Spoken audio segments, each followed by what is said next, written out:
नमस्कार दोस्तों, स्वागत है आप सबका मेरे चैनल कथा डिलाइट पर। तो दोस्तों, आज हम पूर्णिमा व्रत कथा को सुनेंगे। पूर्णिमा तिथि का हिंदू धर्म में विशेष महत्व है। इसे धन धान्य और संतानदायक व्रत माना गया है। जो लोग पूरे विधि विधान से पूर्णिमा का व्रत करते हैं और पूर्णिमा के दिन चंद्रमा का अर्घ्य देते हैं, उन पर भगवान विष्णु और माता लक्ष्मी की विशेष कृपा होती है। आइए जानते हैं पूर्णिमा व्रत की कथा को।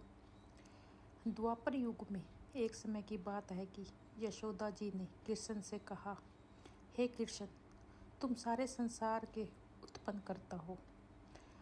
आज कोई ऐसा व्रत मुझे कहो जिसके करने से मृत्यु लोक में स्त्रियों को विधवा होने का भय न रहे तथा यह व्रत सभी मनुष्यों की मनोकामना पूर्ण करने वाला भी हो। श्री कृष्ण कहने लगे, हे माता, तुमने अति सुंदर प्रश्न किया है। मैं तुमसे ऐसे ही व्रत को विस्तार पूर्वक बताता हूँ। सौभाग्य की प्राप्ति के लिए स्त्रियों को द्वात्रिशत अर्थात 32 पूर्णिमाओं का व्रत करना चाहिए।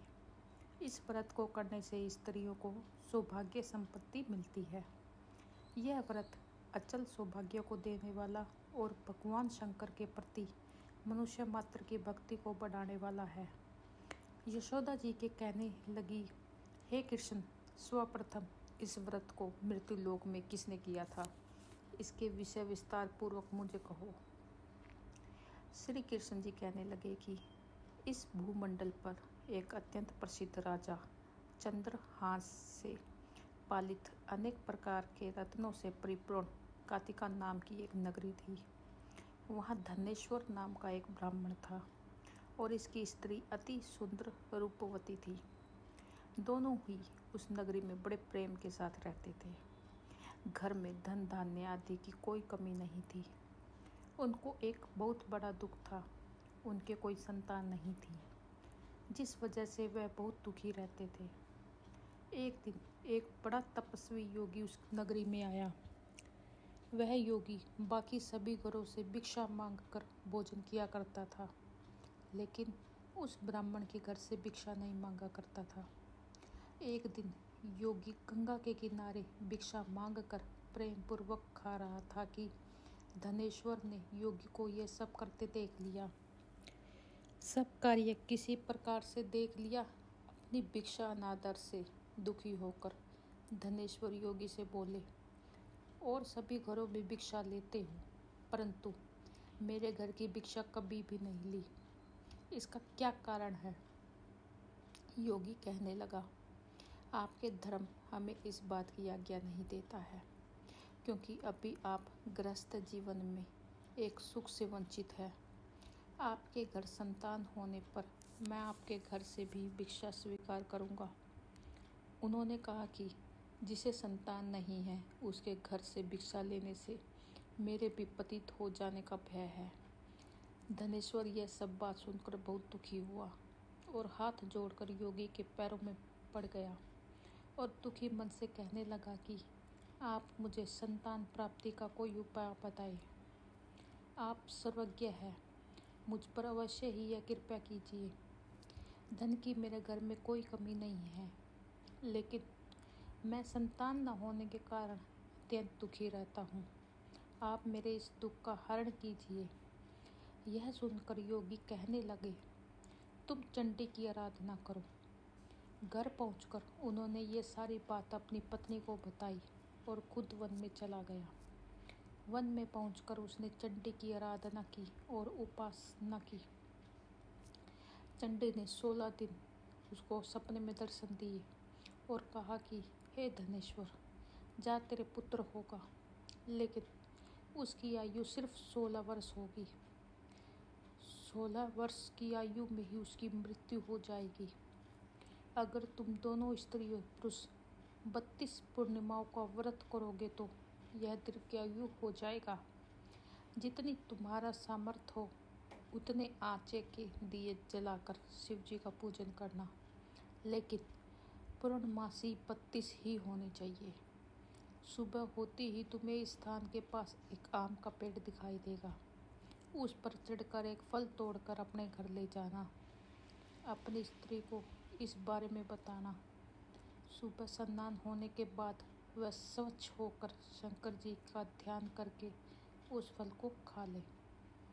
तब शंकर भगवान की कृपा से उसको गर्भ हो जाएगा। जब ब्राह्मण सुबह उठा तो उसे उस स्थान पर आम का पेड़ दिखाई दिया और वह उसे फल तोड़ने के लिए चढ़ा, लेकिन वह पेड़ पर चढ़ नहीं पा रहा था। यह देखकर उसे बहुत ही चिंता हुई। उसने भगवान गणेश की उपासना की और कहा, हे दयानिधे, अपने भक्तों के विघ्नों का नाश करके उनके मंगल कार्य को करने वाले, दुष्ट का नाश करने वाले, रिद्धि सिद्धि देने वाले, आप मुझे इतना बल दे कि मैं अपनी मनोकामना पूरी कर सकूं। इसके बाद वह पेड़ से फल तोड़कर अपनी पत्नी के पास पहुंचा। उसकी पत्नी ने अपने पति के कहे अनुसार इस फल को खा लिया और वह गर्भवती हो गई। देवी की कृपा से उसे बहुत ही सुंदर पुत्र पैदा हुआ। उसका नाम उन्होंने देवीदास रखा। माता पिता के हर्ष और शोक के साथ वह बाल बढ़ने लगा। भगवान की कृपा से बालक बहुत ही सुंदर था, सुशील और पढ़ाई लिखाई में बहुत ही निपुण था। दुर्गा जी के कथा अनुसार उसकी माता से 32 पूर्णमासी का व्रत रखा। जैसे ही 16वां व्रत लगा, दोनों पति पत्नी बहुत दुखी हुए, कहीं उनके पितर की मृत्यु न हो जाए। उन्होंने सोचा कि अगर उनके सामने यह सब हुआ तो वह कैसे देख पाएंगे। तभी उन्होंने देवीदास के मामा को बुलाया और 1 वर्ष के लिए देवीदास को काशी में पढ़ने के लिए भेज दिया। 1 वर्ष के बाद उसे वापस लेकर आ जाना। देवीदास अपने माता के साथ एक घोड़े पर सवार होकर चल दिया। उसके मामा को भी यह बात पता नहीं थी। दोनों पति पत्नी से 32 पूर्णमासी का व्रत पूरा किया। दूसरी तरफ मामा और भांजा दोनों रात गुजारने के लिए रास्ते के एक गांव में रुके। उस दिन उस गांव में ब्राह्मण की कन्या का विवाह होने वाला था। जिस धर्मशाला में वर बारात के बाकी लोग रुके हुए थे, उसी धर्मशाला में देवीदास और उसका मामा ठहर गए। उधर कन्या को तेल आदि चढ़ने के बाद जब लगन का समय आया तो वर की तबीयत खराब हो गई। वर के पिता ने अपने परिवार वालों से विचार विमर्श करके कहा कि यह देवीदास मेरे पुत्र जैसा ही है, मैं इसके साथ लगन करा दूं और बाद में बाकी सारे काम मेरे बेटे के साथ पूरे हो जाएंगे। ऐसा कहने के बाद वर के पिता देवीदास को मांगने के लिए उसके मामा के पास गए और उन्हें सारी बात बताई। मामा ने कहा कि कन्यादान में जो कुछ भी मिलेगा वो हमें दे दिया जाए। वर के पिता ने बात स्वीकार कर ली। इसके बाद देवीदास का विवाह कन्या के साथ संपन्न हो गया। इसके बाद वह अपनी पत्नी के साथ भोजन न कर सका और मन में विचार करने लगा कि न जाने यह किसकी पत्नी होगी। यह सोचकर उसकी आंखों में आंसू आ गए। तब वधू ने पूछा कि क्या बात है, आप उदास क्यों हो। तब उसने सारी बातें पत्नी को बता दी। तब कन्या कहने लगी, यह ब्रह्मा विवाद के विपरीत है। आप ही मेरे पति हैं, मैं आपकी पत्नी रहूंगी, किसी अन्य की कभी नहीं। तब देवीदास ने कहा, ऐसा मत करिए, क्योंकि मेरी आयु बहुत कम है, मेरे बाद आपका क्या होगा। लेकिन उसकी पत्नी नहीं मानी और बोली, स्वामी आप भोजन कीजिए। दोनों रात में सोने के लिए चले गए। सुबह देवीदास ने पत्नी को 4 नगों से जड़ी एक अंगूठी दी और एक रुमाल दिया और बोला कि हे प्रिय, इसे लो और संकेत समझकर स्थिर चित्त हो जाओ। मेरे मरण और जीवन जानने के लिए एक पुष्प वाटिका बना लो, उसमें सुगंधी वाली एक नव मलिका लगा दो उसको प्रतिदिन जल से सिंचा करो और आनंद के साथ खेलो और कूदो। जिस समय और जिस दिन मेरा प्रांत होगा उस दिन यह फूल सूख जाएगा, यह फिर से हरे हो जाएंगे तो जान लेना मैं जीवित हूँ। यह समझकर वह वहाँ से चला गया। इसके बाद जब वर और बाकी बारात मंडप में आए तो कन्या ने उसे देखकर कहा कि ये मेरा पति नहीं है। मेरे पति वह है जिनके साथ रात में विवाद हुआ, इसके साथ मेरा विवाह नहीं हुआ। अगर यह वही है तो यह बताए कि मैंने इसके क्या दिया है, साथ ही कन्यादान के समय जो आभूषण मिले उन्हें दिखाइए। कन्या की ये सारी बातें सुनकर वह कहने लगे कि मैं ये सब नहीं जानता। इसके बाद सारी बारात भी अपमानित होकर लौट गई। भगवान कृष्ण बोले, माता, इस प्रकार देवीदास काशी चला गया।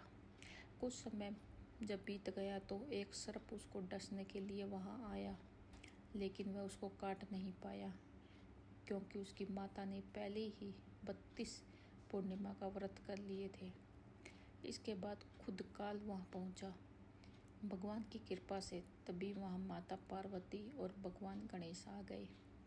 देवीदास को मूर्छित दशा में देखकर माता पार्वती ने भगवान शिव से प्रार्थना की कि महाराज, इस बालक की माता ने पहले ही 32 पूर्णिमा के व्रत किए हैं, आप इसके प्राण दे दो। भगवान शिव ने माता पार्वती के कहने पर उसे प्राण दे दिए। उधर उसकी पत्नी उसके काल की प्रतीक्षा कर रही थी। उसकी पत्नी ने जाकर देखा कि पुष्प और पत्र दोनों ही नहीं है, तो उसको बहुत आश्चर्य हुआ। जब उसने देखा कि पुष्प वाटिका फिर से हरी हो गई है तो वह समझ गई कि उसका पति जिंदा हो गया है। इसके बाद वह बहुत ही प्रसन्न होकर अपने पिता से कहने लगी, मेरे पति जीवित है, उनको ढूंढिए। जब 16 वर्ष व्यतीत हो गया तो देवीदास भी अपने मामा के साथ काशी चल दिया। इधर इसकी पत्नी के परिवार वाले उसे ढूंढने के लिए जा ही रहे थे कि उन्होंने देखा कि देवीदास और उसका मामा उधर ही आ रहे हैं। उसको देखकर उनके ससुर बहुत प्रसन्न हुए और अपने घर ले गए। वहाँ सारा वगड़ इकट्ठा हो गया और कन्या ने भी उसे पहचान लिया। देवीदास ने इसके बाद अपनी पत्नी और मामा को लेकर वहाँ से चल दिया। उसके ससुर ने भी उसे बहुत धन दहेज दिया। जब वह अपने घर की तरफ चल रहा था तो उसके माता पिता को लोगों ने खबर कर दी, तुम्हारा पुत्र देवीदास अपनी पत्नी और मामा के साथ आ रहा है। ऐसा समाचार सुनकर पहले तो उन्हें विश्वास नहीं हुआ, लेकिन जब देवीदास आया तो उसने अपने माता पिता के पैर छुए तो देवीदास के माता पिता ने उनका माथा चूमा और दोनों को अपने सीने से लगा लिया। दोनों के आने की खुशी में धनेश्वर ने बहुत ही दान दक्षिणा ब्राह्मणों को दी। श्री कृष्ण जी कहने लगे कि इस तरह धनेश्वर को 32 पूर्णिमा के व्रत के प्रभाव से संतान की प्राप्ति हुई। जो स्त्रियां इस व्रत को करती है वह जन्म जन्मांतर तक वैभव का दुख नहीं भोगती और सदैव सौभाग्यवती रहती है। यह मेरा वचन है। यह व्रत संतान देने वाला और सभी मनोकामनाओं को पूरा करने वाला है। धन्यवाद।